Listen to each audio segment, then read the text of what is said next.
সরস্বতী মায়ের খিদে পেয়ে গেছে, বাইকে বসে কিভাবে দেখো সরস্বতী মা। এই বাবা, তুমি আজকে কত সুন্দর করে সেজে টেজে তুমি এখন বাইকে বসছো কিভাবে ছেলে কাটিন হয়ে? সবাইকে বলো আমাকে কেমন তুমি যে লাগছে বলো। কলাটা খাচ্ছ, লিপস্টিকটা তো উঠে গেল।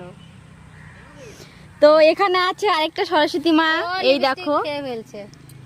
আমাদের বাড়ির দুটো সরস্বতী মা, আর এখানে সরস্বতী মায়ের মা, আর তার শাশুড়ি ওখানে, এখানে মিষ্টির মা, আর ক্যামেরার পিছনে আমি, আর আমি এখানে। তুমি ওখানে না? সারাদিনটা এখন কি করব? সবাই পাচ্ছ হাঁটতে, চলো। তো আমরা ঘুরতে বেরিয়েছি, পুজো শেষ এখানে। এই যে এখানে হচ্ছে সরস্বতী মা। তো চলো।